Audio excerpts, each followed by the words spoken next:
মাধ্যমিক পরীক্ষার জন্য রাশিবিজ্ঞান চ্যাপ্টার থেকে এই যৌগিক গড় নির্ণয়ের এই অঙ্কটি দেখো। প্রশ্ন হচ্ছে নিম্নলিখিত পরিসংখ্যা বিভাজন ছক থেকে যৌগিক গড় নির্ণয় করো। নম্বর দেওয়া আছে এবং ছাত্রের সংখ্যা দেওয়া আছে। নম্বর দেওয়া রয়েছে 10-এর কম, 20-এর কম, 30-এর কম, 40-এর কম, 50-এর কম, 60-এর কম, 70-এর কম, 80-এর কম, 90-এর কম, এভাবে ছাত্রের সংখ্যা দেওয়া রয়েছে। তো এই অঙ্কটাকে কিভাবে আমরা করতে পারি?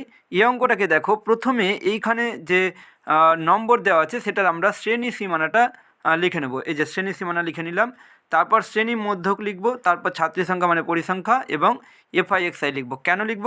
কেননা যৌগিক গড় নির্ণয়ের যে ফর্মুলা সেটা হচ্ছে summation FI/XI by summation FI।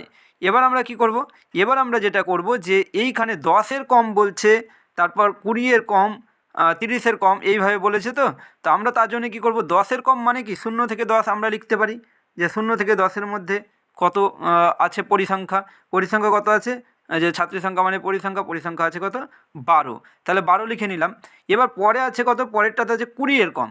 20-এর কম মানে কি? 20-এর কম মানে আমরা শ্রেণী সীমানা বের করছি এইভাবে যে 10 থেকে 20, কারণ এটা ছিল 0 থেকে 10, এবার 10 থেকে 20। তো 10 থেকে 20-র ক্ষেত্রে পরিসংখ্যাটা আমরা কীভাবে লিখব? এখানে যে 22 আছে, 22 থেকে আমরা কী করব? 12 বাদ দিয়ে দেবো। 22 থেকে যে আগেরটা বাদ দিয়ে দেবো, তাহলে হবে কত? 10। এইভাবে একই রকমভাবে 30-এর কম মানে 20 থেকে 30, 20 থেকে 30, তাহলে পরিসংখ্যা কত হবে? এই 40 থেকে 22 বাদ দিলে যা হবে 18। এইভাবে আমরা একদম, যেহেতু 90-এর কম পর্যন্ত আছে তাই 80 থেকে 90 পর্যন্ত বের করলাম এবং পরিসংখ্যা লিখলাম। আর তার সাথে বের করলাম যে শ্রেণী মধ্যকটা কত হবে। ঠিক আছে? শ্রেণী মধ্যক আমরা কীভাবে বের করব? এই যে 0 থেকে 10 এর শ্রেণী মধ্যক কত হবে? শ্রেণী মধ্যক নিশ্চয়ই 5 হবে, কেননা আমরা করতে পারি এইভাবে 0 যোগ 10/2 মানে কত? 10/2 মানে 5। একই রকম 10 আর 20 যোগ করো 30, 30-এর অর্ধেক হচ্ছে কত? 5, 15। ঠিক আছে? তাহলে শ্রেণীর মধ্যক হচ্ছে 15। এইভাবে যাবে শ্রেণীর মধ্যক। আর সামেশন FI/XI, সামেশানে FI/XIটা কি? FI এই যে পরিসংখ্যা এবং XI হচ্ছে শ্রেণীর মধ্যক, এগুলো গুণ করব। তাহলে 5 আর 12 গুণ করলে 60, 15 10-এ 150, এইভাবে প্রত্যেকটা গুণ করে নেব। তারপর কি করতে হবে? তারপর বের করতে হবে সামেশন FI।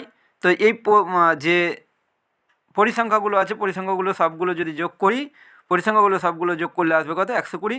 আর সামেশন FI/XI এগুলো যদি যোগ করি সবগুলো, তাহলে আসবে 5140। এবার আমরা কি করব? এবার আমরা যৌগিক গড় নির্ণয়ের যে ফর্মুলা রয়েছে summation FI/XI by summation FI, এখানে আমরা পুট করে দিলাম যে সামেশন FI/XI মানে 5140, এই যে 5140, আর সামেশন FI মানে 120, ভাগ করে আসবে 42.83 প্রায়। এইভাবে এই অঙ্কটা করতে হবে। ঠিক আছে?